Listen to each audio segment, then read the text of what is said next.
Tiba-tiba ada seorang wanita, perawakannya itu tinggi. Udah pingsan atau ditangkap Saya sudah ada ditangkap polisi. polisi. Saya udah nggak tahu lagi bagaimana saya. Nah, di situ ada seorang wanita masuk. Saya nggak tahu juga wanita ini rambutnya disasar pakai kacamata riben. Dia berteriak begini, "Pak, itu anak jangan diapa-apakan." Lah dia ngaku saya anaknya.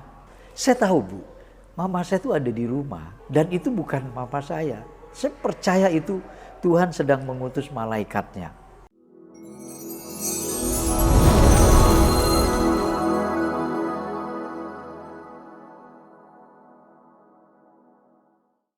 Shalom saudara terkasih di dalam Tuhan, senang sekali berjumpa dengan saudara.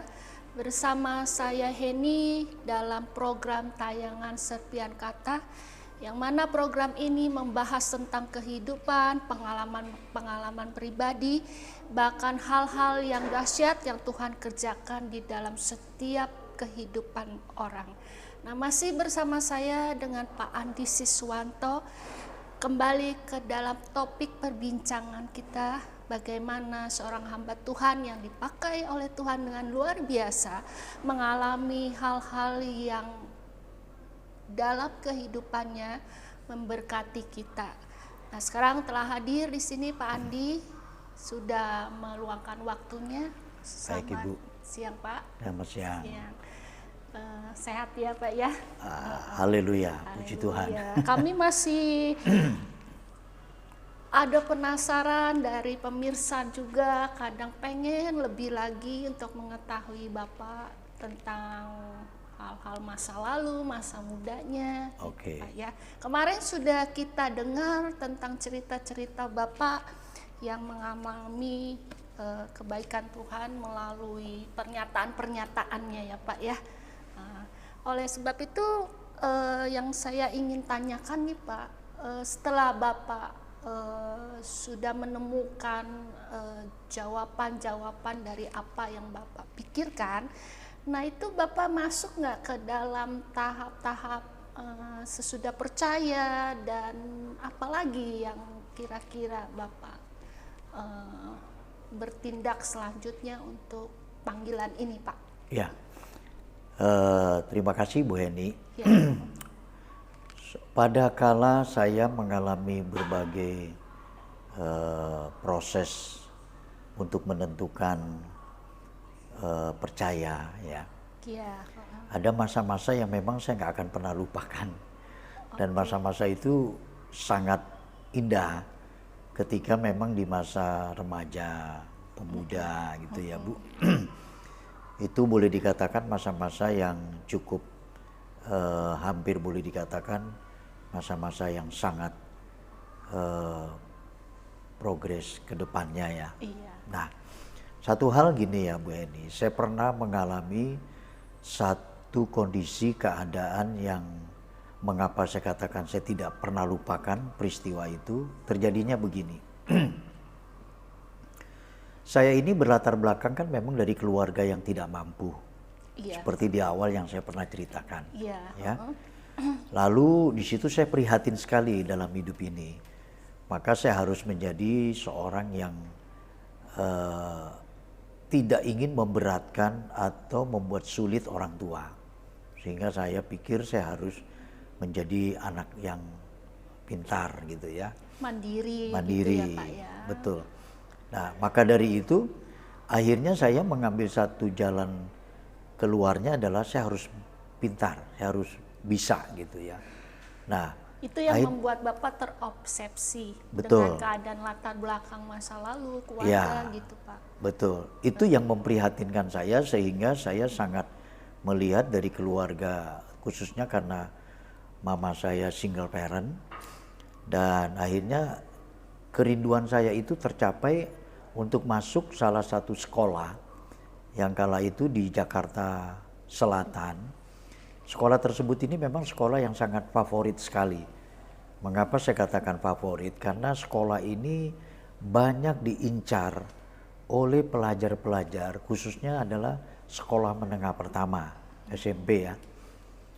Itu selalu ingin masuk ke sekolah yang namanya sekolah negeri SMA Negeri 11. Nah, Iya, di kalau tidak salah waktu itu sangat terkenal tuh Pak, SMA ya Negeri 11. sangat Bu, betul. Iya, Karena sekolah ini punya kefavoritannya sebagai sekolah yang dikenal banyak menelurkan atau mengeluarkan lulusan-lulusan yang besoknya tuh akan diterima di beberapa universitas negeri iya seperti favorit ya sekarang ya.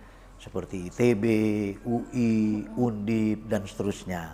Maka dari itu orang yang masuk di sana itu sudah akan terjamin masa depannya untuk ke sekolah universitas negeri. Nah, saya kembali kepada apa yang saya katakan tadi, sehingga saya punya nilai itu mencukupkan untuk saya masuk ke rating diterima di sekolah itu. Tapi kalau saya mengandalkan keuangan dari mama saya yang sangat prihatin, itu hal yang nggak mungkin. Nah, akhirnya saya masuk, saya hanya membayar yang namanya uang beli baju seragam dan uang pembangunan. Itu nggak seberapa, akhirnya bisa diselesaikan. Singkatnya adalah ketika peristiwa itu di tahun 1980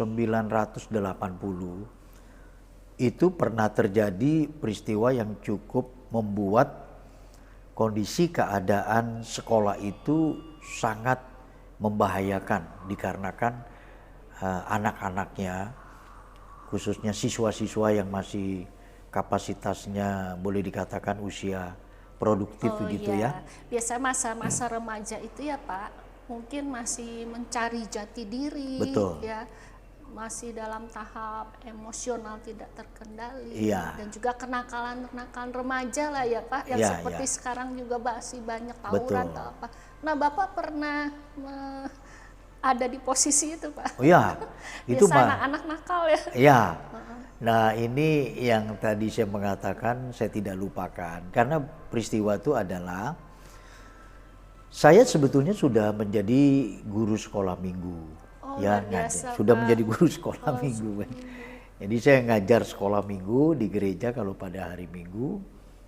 Dan peristiwa itu Itu masuk dalam tahap pelayanan awal ya Pak? ya Oke. pelayanan saya yang masih boleh berangkat dari mulai sekolah minggu. Oke. Itu pun ya puji Tuhan dipercayakan ya Bu. Nah, satu kali saya sekolah pergi dan tidak pernah saya menyangka itu hari yang cukup membuat hari catatan sejarah penting dalam hidup saya. Iya Pak. Nah, pada saat itu kami semua belajar seperti biasa, ya. Dari pagi pulang nanti siang. Nah, peristiwa ini adalah dipicu oleh karena sekolah yang ada di lingkungan wilayah Jakarta Selatan itu ada 3 SMA Ibu. SMA 6 itu dikenal dengan julukan gudangnya artis. Di situ ada beberapa artis nasional yang kala itu remaja, yang pemuda. Sampai hari ini kita kenal beberapa artis di Indonesia itu. Satu wilayah ya. Iya. Pak, ya. Yang kedua itu SMA 9. Dan untuk yang SMA 11 itu dikenal seperti yang tadi saya katakan, gudangnya anak-anak ini kalau selesai sudah langsung bisa diterima di perguruan tinggi. Jadi 3 SMA ini punya identitas masing-masing. Iya, Gitu, Bu. sebutan-sebutannya ya Pak. Ya. Nah, menariknya cerita ini, ada seorang wanita yang saat itu dia studinya di SMA 11. Dia punya pacar di SMA 9. Sebelahan gitu Bu ya. Sebelahan itu SMA 9, SMA 11 itu hanya dibatasi satu tembok pemisah. Berdekatan ya Pak ya. Ya, berdekatan sekali. Itu pun dia punya badge yang ada di cap kantong itu sama, cuman bedanya kalau 9 itu memang didahului angka 1 sama silang, kalau 11 silang sama 1, kan gitu angka Romawinya. Samar-samar kalau itu Sama. nggak kelihatan ya Pak ya. Sama, Oke. bednya sama, logonya sama gitu. Oh, oke. Cuman 11, 9 gitu. Nah, saat itu si wanita tadi punya pacar SMA 11. Tapi si wanita ini juga punya pacar SMA 11 dan SMA 9. Satu waktu si wanita ini berjalan dengan pacarnya yang SMA 9. Dilihatlah oleh pacarnya atau cowoknya yang SMA 11. Di situ dipanas-panasi oleh teman-teman, akhirnya emosi anak ini dan merembet kemana-mana. Sampai akhirnya timbullah yang disebut sekarang ini tawuran sekolah. Saling mendukung ya Pak satu Betul. sama SMA ini. Jadi di situ dikenal dengan apa ya? Karena sama-sama teman, ya dia nggak tahu benar atau nggak tahu salah, pokoknya didukung begitu. Dan sampailah tingkat di mana itu setiap ada benda, mau dia batu, mau dia apa istilahnya botol, itu sudah dilempar berterbangan itu. Jadi dari SMA 11 siswa-siswanya ada batu dia lempar ke sekolah sebelah ada apa dia lempar. Sehingga saat itu suasana yang cukup menarik adalah guru-guru semua itu tidak ada yang berani di luar kondisi kelas. Nah kok bisa Pak, misalkan itu hanya masalah satu orang, biar pemirsa anak-anak muda ini menyaksikan nih, kalau ada teman atau siapa yang ribut, kita sebaiknya ya jangan ikut campur kalau kita nggak melihat keadaan yang sebenarnya. Kok bisa Pak, maksudnya dari satu orang akhirnya mungkin karena sobat atau Ya. apa, jadi saling membela ya Pak? Ya, di Akhirnya. situ lebih mungkin dikenalnya solidaritas ya Bu. Iya benar. Nah, anak jadi biasa. kesetiakawanannya ini yang Iya. tadi saya katakan, dia nggak tahu temannya benar atau salah, pokok setia kawannya itu, solidaritasnya ini tinggi. Dan itulah yang memicu terjadinya tawuran massal dari 2 sekolah itu. Dan 2 sekolah ini saya mau kasih tahu, adalah 2 sekolah yang cukup elit di bilangan Jakarta Selatan ini. Karena orang tuanya itu orang tua yang berada semua. Bahkan di antara mereka juga di dalamnya ada yang mau pergi sekolah tuh dengan mengendarai mobil ya. Nah, karena tawuran ini sudah berkapasitas meluas ke 2 sekolah, sehingga tadi yang saya katakan guru-guru itu pada ketakutan, ada yang bersembunyi di bawah meja karena takut nanti kena batu. Sudah saling serang menyerang tuh Pak. Ya. Nah Pak Andi juga ikut nggak tuh Pak? Oh ya. Nah itu yang tadi saya mau mengatakan, akhirnya dalam kapasitas tawuran yang begitu, saya tahu kalau saya ini adalah guru sekolah minggu ya. Iya. Dan itu saya menahan diri. Saya tahu saya guru sekolah minggu, saya nggak patut harus ikut-ikutan yang semacam ini. Iya Pak. Naluri saya juga akan bersikap begitu. Maka dari itu saya diam saja di dalam kelas. Nah, ketika saya diam di dalam kelas, itu teman-teman yang laki-laki bilang begini. Pas dia masuk, ngelihat saya masih ada di dalam kelas. Yang teman-teman laki ini bilang begini, Andi, waduh lu gak setia kawan ya, gak punya solidaritas bener-bener, keterlaluan kamu. Sementara yang lain kita lagi saling berperang, kamu enak-enakan di sini sama cewek-cewek semua duduk sini. Saya diam aja. Saya tetap diam. Saya masih berdoa, Tuhan tolong saya jangan sampai saya ikut-ikutan. Saya diam aja. Nggak lama si teman yang laki-laki keluar. Nah teman-teman ini yang perempuan ada. Dia bilang begini, Di, lu nih laki-laki apa perempuan? Waduh, ini udah menyinggung harga diri, harga diri nih. dan hakikat esensinya laki-laki. Apalagi kita masih jiwa muda ya. Iya. Nah itulah yang memicu saya akhirnya Saya ingin menunjukkan diri bahwa saya ini laki-laki. Dan saya menunjukkan, apalagi kalau itu wanita nih, ada beberapa, emangnya kamu nggak tahu kalau saya laki-laki? Saya juga bisa gitu. Langsung spontan tuh Pak ya. Ya. Jadi ikut tanpa berpikir panjang. Nah akhirnya saya keluar pintu kelas. Begitu keluar pintu kelas, itu suara yang kita kenal lebih familiar itu suara Roh Kudus ini, itu berbicara. Dan sangat jelas sekali di telinga saya. Suara Tuhan ini berkata begini, kamu jangan ikut-ikut.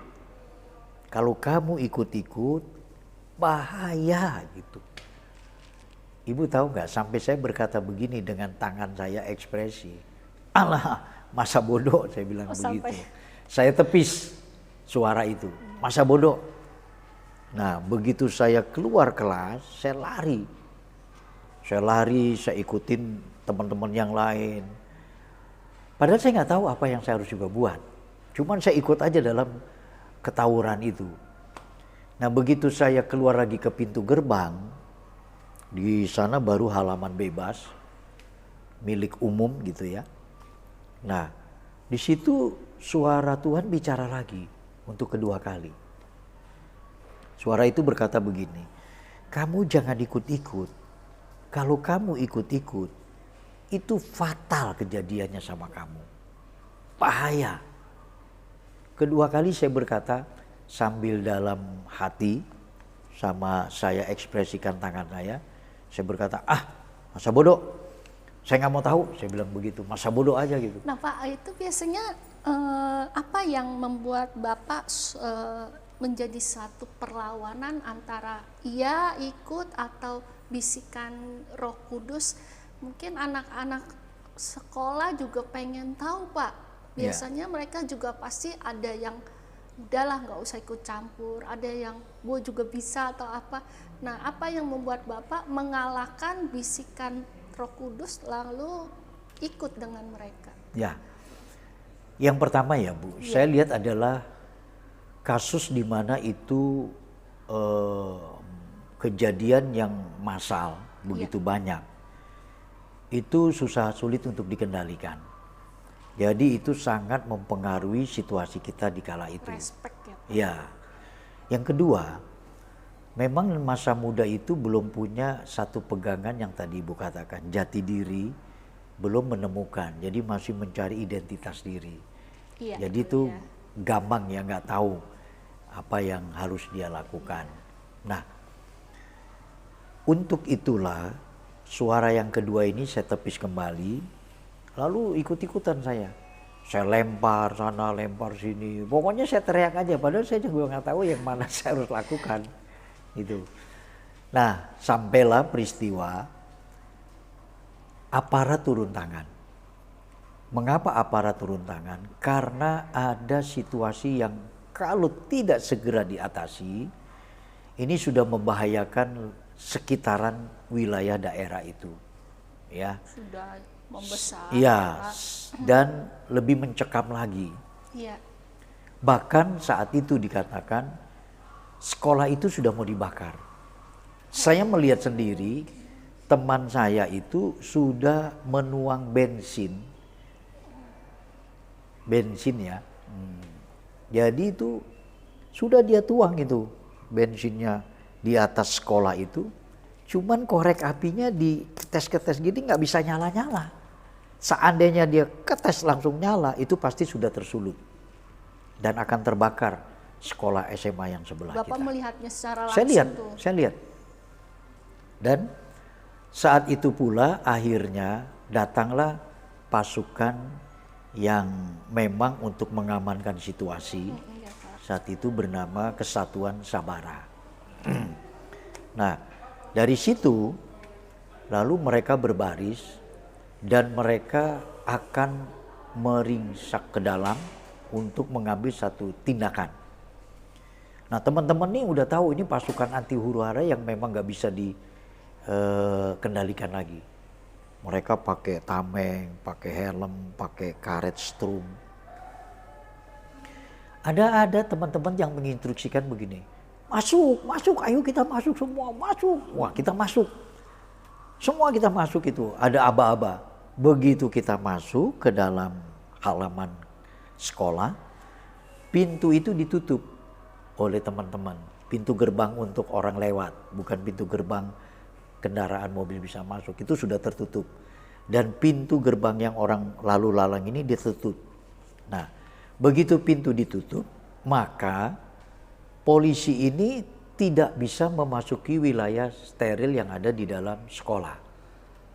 Jadi polisi hanya ada di sekitaran depan gerbang, ya. Nah, Sudah tidak bisa menyergap ke dalam ya Pak? ya. Nah, itu tindakan yang seperti itu, saya juga heran. Mereka tuh pintar-pintar langsung tutup supaya polisi nggak bisa masuk. Nah, disitulah peristiwa yang tragis terjadi. Begitu saya lihat teman saya mau bakar sekolah, dan saya melihat polisi kumpul di depan pintu gerbang, saya melihat lagi ada batu bata yang masih utuh. Nah, batu bata yang utuh ini saya ambil, saya pecah dua. Saya timpuk itu polisi yang lagi sedang berkumpul di situ. Karena mereka itu pasti banyak, saya yakin pasti ada yang kena, begitu ya. Oh. Itu lemparan pertama dengan sebelah daripada batu bata, masih ada satu sisa sebelah batu bata lagi. Saya lempar lagi. Begitu lemparan kedua, saya nggak pernah menyangka ada seorang aparat melihat tindakan saya. Bergegas dia, berlari, dia tangkap saya. Dia langsung menyebut, kamu anak yang benar-benar sudah melakukan tindakan kriminalitas gitu. Ini yang saya lucu sebagai guru sekolah minggu. Saya bilang begini, tidak bukan saya Pak. Wah, saya bohong di situ. Saya ngelihat kepala saya sendiri, kamu ngelempar dengan batu bata kepala polisi itu, kamu masih bilang tidak. Dia punya karet strum, dihantam saya, DS. Saya pikir karena saya masih muda, saya masih puter gitu ya. Saya punya bat ini sobek sudah. Nah, saya masih puter. Melawan ya, melawan pas itu sama polisi itu. Iya. Nah, saya masih puter, dia lihat saya masih kuat, dihantam lagi saya untuk kedua kali dengan kuat sekali. Dengan strumnya itu saya jatuh. Begitu saya jatuh, tindakan-tindakan persuasif dari aparat ini diberlakukan, ya. Lalu dibawa ya Pak? Ya, sebelum dibawa itu, Kantor. saya ada tindakan-tindakan yang memang harus diatasi karena dipikir aparat ini anak sudah liar ya, sudah dari batas kewajaran. Maka tindakan-tindakan yang semacam itu perlu dilakukan. Lalu dalam keadaan saya kritis seperti itu, tiba-tiba ada seorang wanita, itu perawakannya itu tinggi. Kritis Bapak udah pingsan atau ditangkap dengan? Iya, saya sudah ada ditangkap, dipegang oleh polisi. Diperlakukan secara apa yang untuk mengamankan anak ini.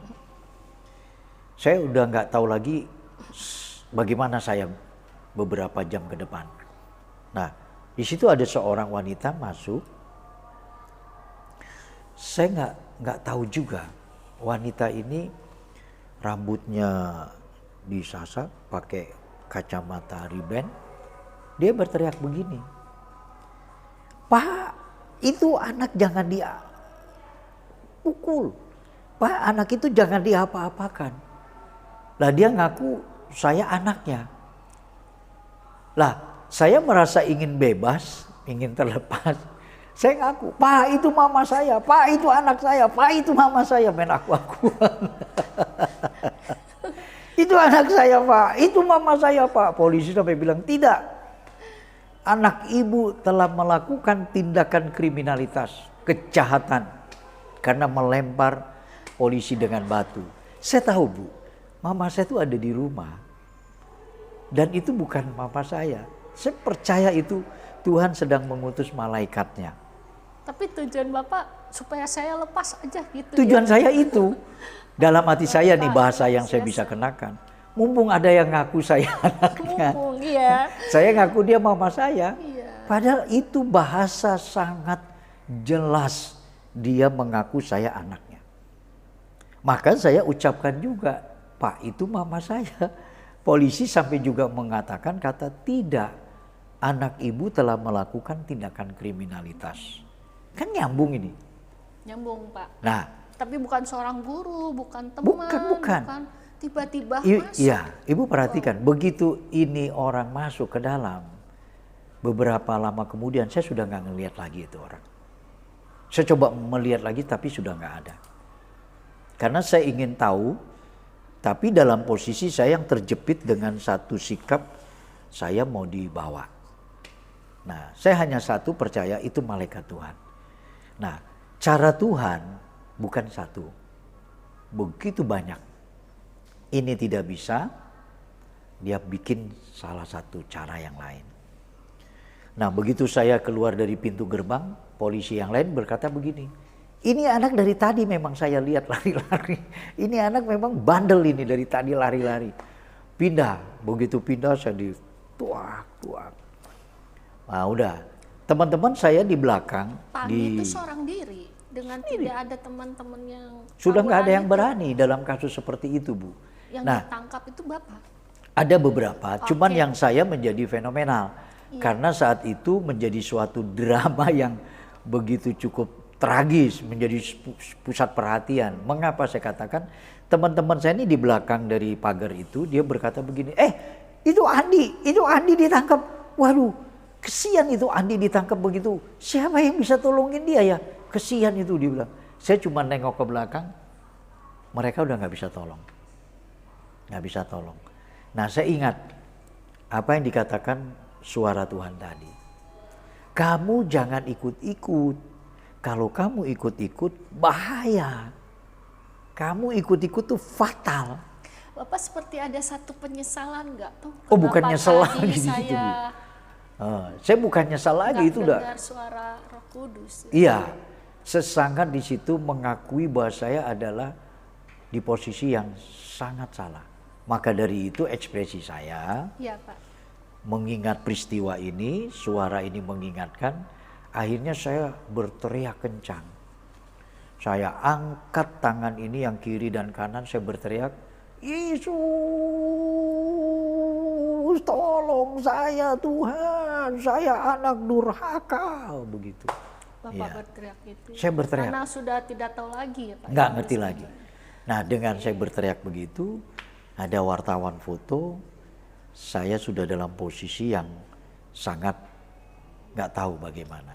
Nah, nggak lama ada seorang polisi datangi saya, dan dia minta kepada bawahannya serahkan anak itu sama saya. Saya berkata, Pak, ini tangan saya, siap diborgol. Tapi dia bawa ke tempat di mana mobilnya. Dan di situ singkat kata, akhirnya dia bertanya sama saya, kamu diam masuk di mobil dan jangan kemana-mana. Baik Pak, saya berdoa. Saya katakan Tuhan ampuni saya dan Tuhan tolong antarkan saya sampai depan rumah Pas. Nah lama kemudian anak buahnya diperintahkan dan akhirnya saya diantarkan untuk pulang sampai depan rumah saya Pas.